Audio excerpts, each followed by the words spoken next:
Online dating app से अवाम रहे होशियार। जी हाँ नाजरीन, क्योंकि हर आए दिन ऑनलाइन डेटिंग ऐप या फिर ऑनलाइन मैट्रिमोनियल वेबसाइट्स पर धोखाधड़ी और हरासानियों के काफ़ी सारे अफसोसनाक वाक़यात मंजर आम पर आते ही चले जा रहे हैं। इसी तरह का एक और वाक़या पेश आया। मध्य प्रदेश से ताल्लुक़ रखने वाली एक लड़की की मुलाकात एम शिवा नामी लड़के से डेटिंग ऐप पर हुई थी। शिवा, जो कि एक डॉक्टर है, उसने अपने आप को एक बैचलर बताते हुए मुतासरा लड़की के साथ दोस्ती की और प्यार का खेल रचाया और उस लड़की से शादी करने का झूठा वादा करते हुए कई मरतबा लड़की के साथ जिनसी इस्तेसाल भी किया गया। कुछ दिन बाद लड़की को पता चला कि शिवा न सिर्फ शादीशुदा है बल्कि उसके दो बच्चे भी हैं। तब शिवा लड़की के साथ मारपीट करने लगा और विक्टिम ने बताया कि शिवा ने अपने फ्लैट में 15 दिन तक ड्रग्स और नामालूम इंजेक्शंस लगाकर लड़की को बेहोश कर रखा था। मैं मध्य प्रदेश से बिलोंग करती हूँ। मैं यहाँ पर हैदराबाद में मैं जून में मैं यहाँ पर जॉब के सिलसिले में आई थी। मैं यहाँ पर सॉफ्टवेयर में जॉब करती थी यहाँ पर। उसके बाद में मैं डेटिंग ऐप में सितंबर 20 को यहाँ का एक लड़का है जो महबूब नगर अचमपेट से है, कामारेड्डी में गवर्नमेंट एम्प्लॉय है, MS डॉक्टर है ऑर्थोपेडिक। उससे मैं बम्बल ऐप में डेटिंग ऐप में मैं मिली थी।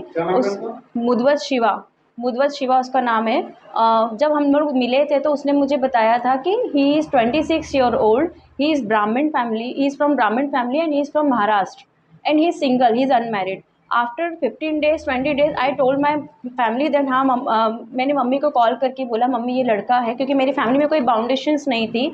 मैंने उसको बोल दिया था कि मुझे शादी करना है, अगर इफ़ पॉसिबल तो कंटिन्यू करते हैं, otherwise we will go each other way. उसके बाद में उसने मुझे बोला कि नहीं मैं करूँगा शादी। उसके बाद में मेरा एग्ज़ाम थी, लॉ एग्ज़ाम थी, तो मैंने जॉब छोड़ दिया था। तो उसने मुझे बोला कि तेरा ऑनलाइन एग्ज़ाम है तो तू मेरे रूम में आके, जो कामारेड्डी में वो रूम में रहता था, अकेले रहता था, तो वहाँ आकर तू एग्ज़ाम लिख ले। मैंने कहा ठीक है। मैं उसके पास गई, मैं उसके रूम में रहने लगी। तो वहाँ पर मुझे वॉल पे उसके और उसकी बीवी के फ़ोटोज़ लगे हुए थे। तो मुझे नहीं पता था। मैंने उससे पूछा ये लड़की कौन है? तो उसने मुझे बोला कि ये मेरी सिस्टर है।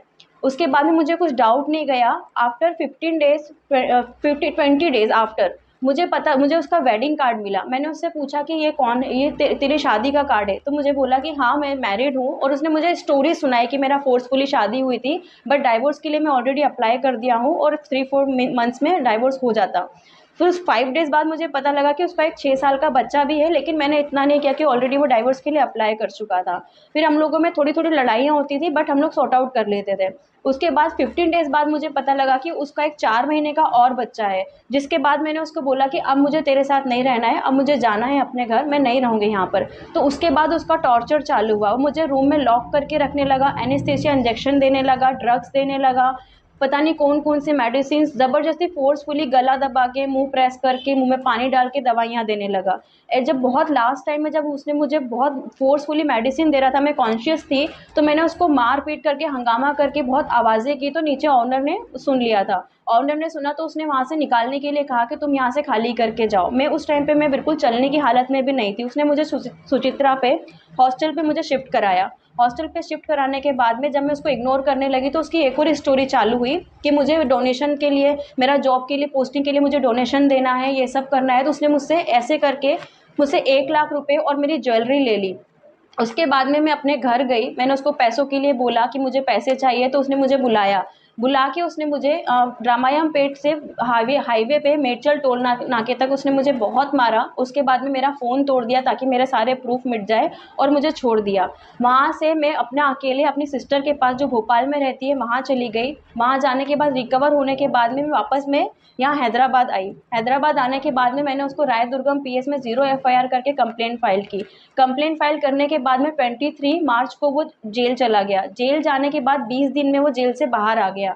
बाहर आने के बाद में उसका जीजा, जिसका नाम राजेश है, वो मेरे को थ्रेटन करता है। मुझे बोलता है कि अब तो मेरा साला जेल से बाहर आ गया है, अब जो करना है कर ले। और अकेले मुझे ले जाके बोलता है कि हम लोग बंजारे वाले हैं, तुझे पता नहीं है हम लोग कितना तेरे ऊपर केस कर सकते हैं, हम लोग उल्टा केस करेंगे, ये नहीं तो हम लोग तेरा मर्डर करवा देंगे, तू यहाँ पर अकेली है, तेरा कोई कुछ नहीं, हमारा कोई कुछ नहीं कर सकता, हम लोग तेरा मर्डर करवा देंगे।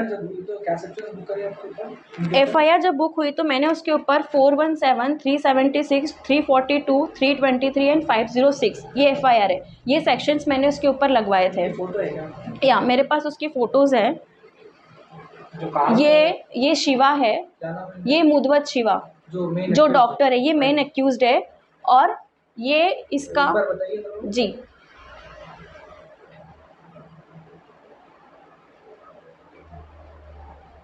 ही is the main accused. Okay. And उसके बाद बेल से बाहर आने के बाद जो मुझे धमकी दिया, ब्लैकमेल किया, ये उसका जीजा है राजेश। ये भी डॉक्टर है, ये अचमपेट में डॉक्टर है, गवर्नमेंट एम्प्लॉय है। ये मुझे थ्रेटन किया। उसके बाद में जहाँ पर ये काम करता है उस हॉस्पिटल में 15 लोग भर के आए थे और मुझे इसकी वाइफ जिसका नाम नवीना है, वो मुझे मारने के लिए ढूंढ रही थी कामारेड्डी में कि कहाँ पर है वो लड़की, उसके बाल पकड़ के उसका रोड में जुलूस निकाल के उसको मैं बहुत मारूंगी। तो उसके हॉस्पिटल वालों ने मुझे सेफली अपना प्रोटेक्शन के साथ में मुझे अपना सेफली रखा कि ताकि इस लड़की को कुछ प्रॉब्लम ना हो। उसके बाद में मैंने कंप्लेंट फाइल किया कामारेड्डी पीएस में। उसका जो फादर है वो मेरे पापा वहाँ पे एमपी में कॉल करके बोलते हैं हम लोग एसटी वाले हैं, हम लोग उल्टा केस डालेंगे, चीटिंग केस डालेंगे तुम लोगों के ऊपर। और ये शिवा, मुदवत शिवा, राजेश और उसकी वाइफ, ये तीनों कामारेड्डी पीएस में मेरे अगेंस्ट कंप्लेंट भी फाइल करने गए, चीटिंग का कंप्लेंट उल्टा। लेकिन पीएस वालों ने इनकी कंप्लेंट ली नहीं क्योंकि मेरा केस जेन्युइन है, मुझे पता ही नहीं था कि वो मैरिड है, उन्होंने नहीं लिया। इसकी एक फ्रेंड है, एडवोकेट फ्रेंड है, वो और इसका फादर मिलके मेरे पापा को कॉल करके उल्टा ब्लैकमेल कर रहे हैं कि पूरा खानदान तुम्हारा अंदर चला जाएगा, हम लोग एसटी वाले, हमको अलग से प्रोविज़न मिलता है। और ये वहाँ पे एमपी में ये लोग ज़बरदस्ती, ये लोग वहाँ पर कुछ ना कुछ पॉलिटिकल सपोर्ट लगा के मेरी फैमिली में, मेरे घर में 4 अननोन लोग भेज रहे हैं। वहाँ पर किसी को पर्सनली किसी को इन्होंने हायर कर रखा है, मेरी मम्मी को, मेरे पापा को कॉल करके ये लोग केस कॉम्प्रोमाइज़ के लिए धमकी दे रहे हैं। इसलिए मैं अब यहाँ पर मैं चाहती हूँ कि इसका बेल कैंसिलेशन हो जाए और उसको वापस से जेल जाए ताकि वो मुझे फिर से थ्रेटन ना करे।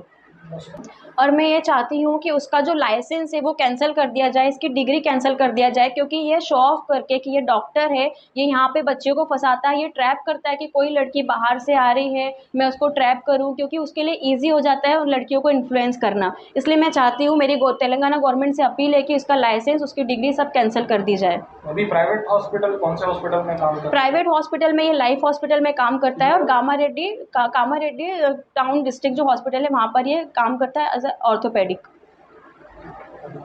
मैं यहाँ पर तेलंगाना में रह रही हूँ क्योंकि उसको फिर से बेल कैंसिल हो जाए और उसको जेल हो, इसलिए मैं इस सिलसिले में यहाँ पर हूँ। तो ये लोग चाह रहे हैं, इसके जो पर्सनल एडवोकेट है, इसकी फ्रेंड है, ये लोग मेरे फैमिली वालों को थ्रेटन कर रहे हैं कि इसको यहाँ से लेके जाओ, ये मुझे यहाँ पर रहने नहीं दे रहे, अदरवाइज़ ये बोलते हैं कि you will see your and. तो इसलिए मैं ये आप लोगों से अपील कर रही हूँ, government of Telangana, DGP sir, home minister, मैं आप लोगों से अपील कर रही हूँ कि इसके ऊपर जल्द से जल्द एक्शन लिया जाए, क्योंकि मेरी फैमिली भी जो एमपी में है उन लोगों को भी अपनी जान का खतरा है। मेरे 2 भाई हैं जो कॉलेज जाते हैं, अकेले आना जाना करते हैं, उन लोगों को भी खतरा है।